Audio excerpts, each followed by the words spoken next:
আর যার মনের মধ্যে সততা আছে, আল্লাহ পাক কোনো না কোনো দিন ইনশাআল্লাহ তাকে হেদায়েত দিবে। মনের বিষয়টা আল্লাহ ছাড়া কেউ জানে না। আপনি দেখতে পারেন সমাজে অনেকে দাড়ি, টুপি, পাগড়ি, জুব্বা সব লাগিয়ে ঘুরছে, তো বিশ্বাস করেন তাদের মনটা এমনও হতে পারে যে জানোয়ারের চেয়েও কুৎসিত, এমনও হতে পারে। আবার আপনি দেখবেন সমাজে এমন অনেক মানুষ ঘুরছে যারা হয়তো অনেক পাপে লিপ্ত মনে হচ্ছে, মনের মধ্যে সততা আছে। এমন অনেক মানুষকে আমরা দেখেছি যে ড্রাগ অ্যাডিক্টেড ছিল, মিউজিক করেছে, হারাম সম্পর্কের মধ্যে ছিল, নামাজ ঠিক মতো পড়ে নাই, কিন্তু যখনই আল্লাহর কথা আলোচনা হতো দেখতাম সে খুবই শান্তভাবে মন থেকে কথা শুনছে। কথা শুনতে শুনতে শুনতে একদিন মাশাআল্লাহ এখন দেখবেন যে চিল্লা দিয়ে বেড়াচ্ছে বিভিন্ন মসজিদে।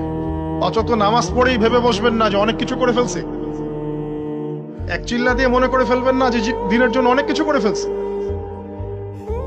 একটা হজ করেছেন, ওমরা করেছেন, সিয়াম রেখেছেন, দিনের জন্য দান সদকা করেছেন, একটা মাদ্রাসা মসজিদ করেছেন, ভেবে বসবেন না আপনি সব অনেক কিছু করে ফেলেছেন এবং অন্যরা সব ককরোচ, তেলাপোকা, ওরা জাহান্নামে যাবে এমনটা মনে করবেন।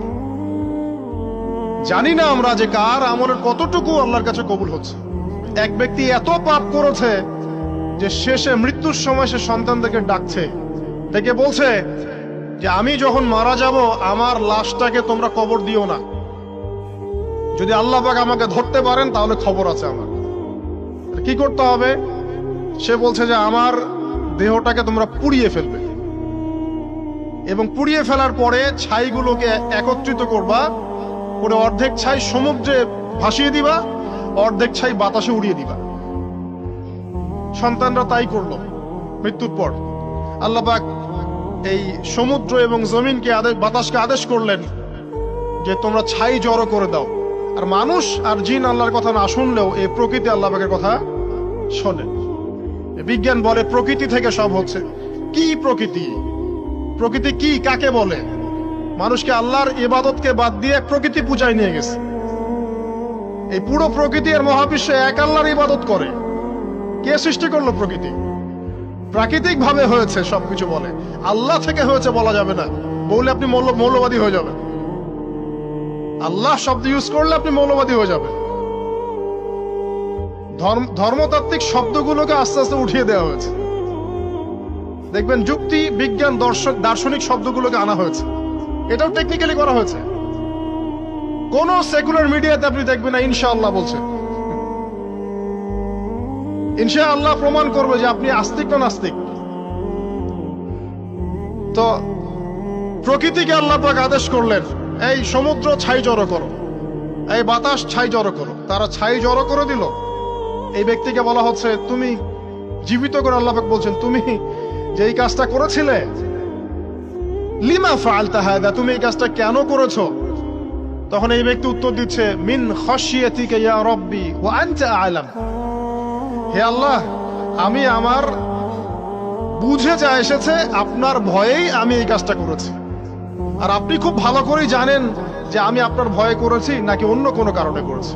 মানে আপনি আমার মনের কথা জানেন। আল্লাহ পাক তাকে মাফ করে দিলেন।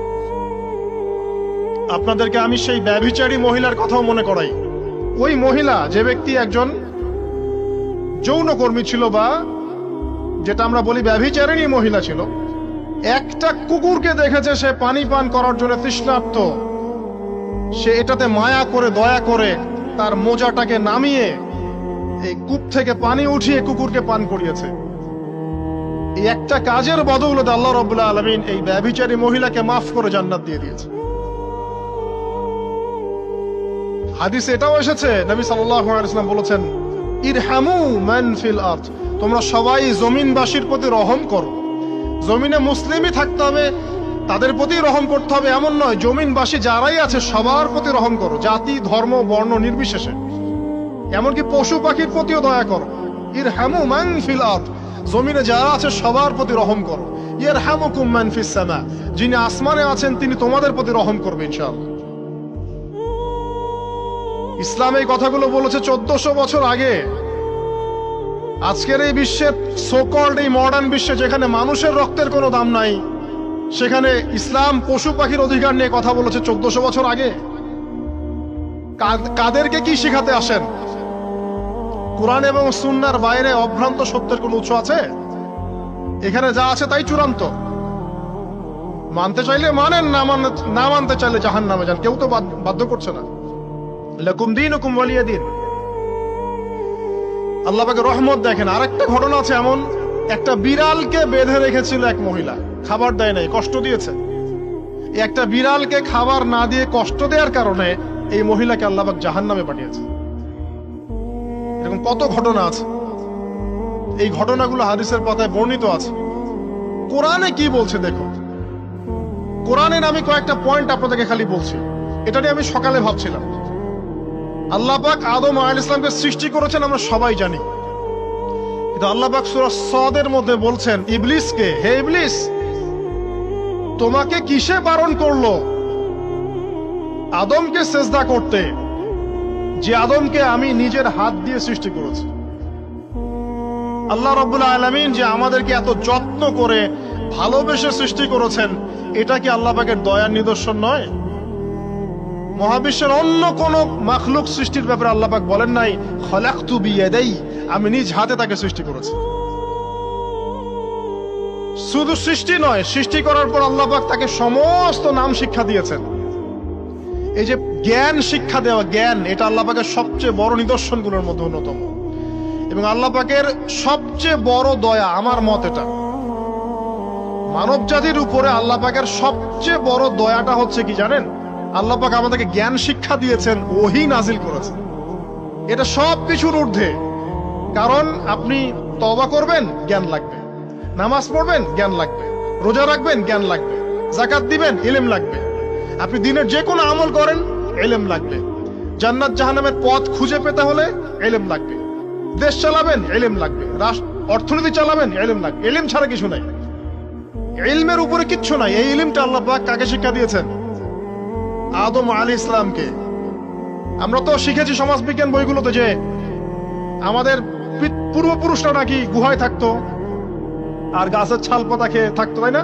লতা পাতা খেয়ে থাকতো, গাছের ছাল পাতা খেয়ে থাকতো, পোশাক পরতো আর কি। বোগাস, ডাহা, মিথ্যা কথা। আল্লাহ রাব্বুল আলামিন সূরা বাকারা এবং সূরা আরাফ পড়ে দেখেন, আল্লাহ পাক বলছেন যে আদম আলাইহিস সালামকে আল্লাহ পাক সমস্ত নাম জ্ঞান শিক্ষা দিয়েছেন। মহাবিশ্বের যে প্রয়োজনীয় জ্ঞানগুলো আছে সেগুলো আল্লাহ পাক আদমকে শিখিয়েছেন আলাইহিস সালাম। ওয়াল্লামা আদামাল আসমাআ কুল্লাহা, আল্লাহ পাক আদমকে সমস্ত নাম শিক্ষা দিয়েছেন। আমাদের পিতা মাতারা মূর্খ ছিলেন না, তারা সৃষ্টি থেকেই জ্ঞানী ছিলেন। আদম আলাইহিস সালামের পারমাণবিক বোম বানানোর কোনো প্রয়োজন ছিল না, ছিল? বানান নাই।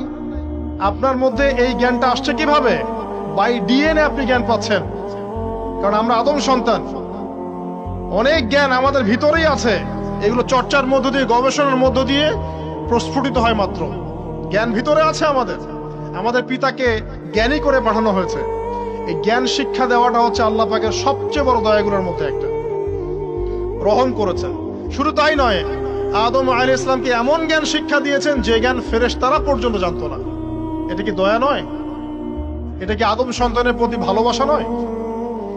তারপরে সেজদা করিয়েছেন। মহাবিশ্বে অন্য কাউকে কি সেজদা করানো হয়েছে? কোরআনে কি এমন কোন দলিল আছে যে আদম আলাইহিস সালাম ছাড়া অন্য কাউকে সব ফেরেশতারা সেজদা করেছেন? আছে? তাহলে এই যে সম্মান দেয় আল্লাহর পক্ষ থেকে, সম্মান কিসের ভিত্তিতে? সম্মান শারীরিক ক্ষমতার ভিত্তিতে? সম্মানটা কি কারণে? জ্ঞানের কারণে, ইলমের কারণে, জ্ঞানের কারণে সম্মান। এই সম্মান দেয়াটা কি আল্লাহ পাকের রহমত এবং দয়ার নিদর্শন নয়? অতএব সম্মান পেতে হলে, আল্লাহর রহমত পেতে হলে সেই জ্ঞানের চর্চায় আবার ফিরে আসতে হবে। আপনি যদি আজও সেই ওহির জ্ঞানের চর্চা করেন, আল্লাহ পাক এই পৃথিবীবাসীর বুকের মধ্যে আপনার জন্য সম্মান পয়দা করে দিবেন ইনশাআল্লাহ। দেখেন, ওই সেই জ্ঞানী যদি আপনি এখনো চর্চা করেন, আজও আপনি সম্মানিত হবেন ইনশাআল্লাহ। ব্যক্তির চর্চা করলে ব্যক্তি সম্মানিত হবে, একটা পরিবার চর্চা করলে ওই পরিবার সম্মানিত হবে, একটা সমাজ যদি চর্চা করে সেই ওহির জ্ঞান, ওই সমাজ সম্মানিত হবে। একটা দেশে যদি আপনি ওই ওহিভিত্তিক জ্ঞান ছড়িয়ে দেন, পুরো দেশকে আল্লাহ পাক সম্মানিত করবে ইনশাআল্লাহ, পুরো জাতিকে সম্মানিত করবে ইনশাআল্লাহ।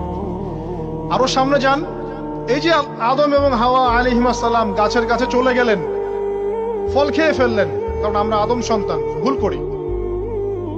আল্লাহ পাক কি সাথে সাথেই বহিষ্কার করে দিয়েছেন? না, আল্লাহ পাক তওবা করার জন্য কালিমা শিখিয়ে দিয়েছেন। সুবহানাল্লাহ, তাদের কালিমা জানা ছিল না। আল্লাহ পাক বলছেন ফাতালাক্কা আদম মির রাব্বিহি কালিমাত, আল্লাহ পাকের কাছ থেকে আদম আলাইহিস সালাম কিছু বাক্য শিখে নিলেন, যেই বাক্য দিয়ে ফাতাবা আলাইহি, সে আল্লাহর কাছে তওবা করল। কোন সেই বাক্য? সূরা আরাফে আছে, রব্বানা যালামনা আনফুসানা ওয়া ইল্লাম তাগফির লানা ওয়া তারহামনা লানাকুনান্না মিনাল খাসিরিন। এই দোয়া কে শিখিয়ে দিয়েছে? আল্লাহ। এই তওবার বাক্য যে শিখিয়ে দেয়, এটা কি দয়ার পরিচয় নয়? আমরা আল্লাহর কাছে ফিরে যাব, তওবা করব, ইস্তেগফার করব, এই জ্ঞানটা শিখিয়ে দেয়া কি আল্লাহ পাকের দয়ার পরিচয় নয়? তাহলে আমরা কিভাবে ক্ষমা চাইতাম? কিভাবে ক্ষমা চাইলে আল্লাহ পাক সমস্ত গুনাহ মাফ করবেন, এই পদ্ধতিগুলো বলে দেয়া কি আল্লাহ পাকের দয়ার পরিচয় নয়?